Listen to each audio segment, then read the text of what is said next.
Leaders of the Group of Seven countries are beginning their 49th annual summit on Friday, and Japan is hosting this year.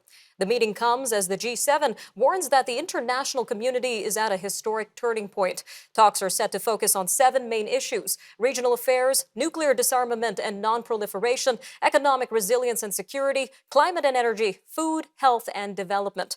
Well, joining us now to discuss what to watch for at this year's G7 summit and what Canadians can expect from the talks is Dr. Kokotsis, the Director of Accountability at the G7 Research Group at the University of Toronto. Dr. Kokotsis, welcome to Forum Daily. Thanks, Nima. It's a pleasure to be with you. Thanks for having me.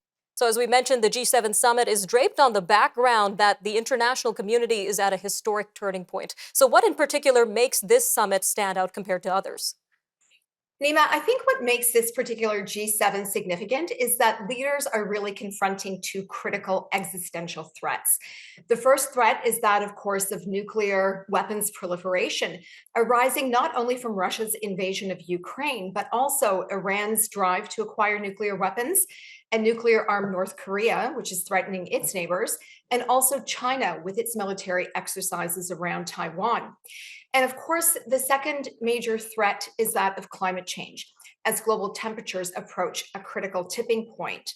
So the G7, I think, are going to be heavily focused on how they can accelerate their own pathways towards net zero by 2050, or preferably before then, by making those significant advances that they need to make in order to advance the green energy transition.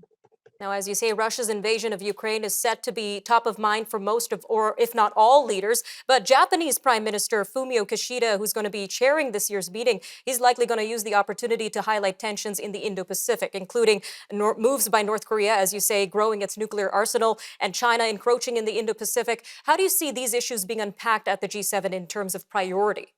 Yeah, indeed, you're absolutely right. Japan's Prime Minister Kishida will use the opportunity of hosting the G7 to rally continued support for Ukraine. But Japan is also going to be looking to the other leaders to galvanize support and recognition of its own security concerns in the Indo-Pacific region. And this is largely because Japan now faces a very different security environment than it did even a decade ago. North Korea's accumulation of ballistic missiles has put Japan at risk. And of course, Beijing's accelerated military buildup has also raised serious concerns in Tokyo as Japan's waters and airspace are routinely challenged by Chinese forces. And Japan is also watching very closely this developing China-Russia axis to determine what implications it's going to have for Japan's security. So certainly that's going to be a very critical issue for Japan this year as it hosts the summit. And in terms of moves against Russia in particular, we know leaders are expected to tighten sanctions on Russia at the summit, particularly aimed at energy and exports. So what might these measures look like? Well, the G7 are likely to agree to keep reducing Russian energy imports, first off, and create mechanisms that are going to trace the export of certain Russian products, including, for example, diamonds or other minerals. The leaders, I think, are also going to try to close certain loopholes that currently exist that allow some non-G7 countries to access and then re-export those goods and technology back to Russia. Now, we've heard about a US proposal to replace the existing sector-by-sector sanctions with a full export ban. Some exemptions, though, would include agriculture and medical products, but there are some G7 countries that may oppose this approach. But certainly, I do expect to see tightened Russian sanctions in the leaders' final outcome document, absolutely. All right, Dr. Kokotsis, just over a minute left here, but another major goal at this meeting is outreach to the global south, especially amid China's growing influence in these nations. So can you tell us a little bit more about that and why this is a key priority and how the G7 nations are likely to tackle this issue? Sure. Japan's prime minister is pursuing deeper cooperation with the global south, and I think his intentions seem to be clear: to convince leaders in the global south that the G7 is relevant, it is committed to the rule of law, and it can serve as a viable alternative to economic cooperation with China, particularly in areas of energy, tech, cybersecurity, innovation, and financing for these mega projects. So Japan has effectively positioned itself as this bridge, so to speak, between the G7 and the global south.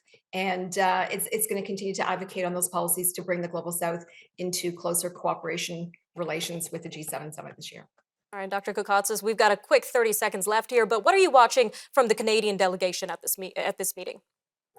Well, I think the Prime Minister is certainly going to be very focused on continued support for Ukraine, where Zelensky is set to address world leaders again once once again by video link, as well as economic and energy security, pathways, of course, to net zero emissions, transition to a cleaner economy, and of course, respect for human rights and continued adherence to international rules and norms. We've heard the Prime Minister speak about this extensively on his international trips, and this G7 will be no exception in that regard. Lots to keep our eyes out for. Dr. Kokotsis, thank you for your time today. Thank you.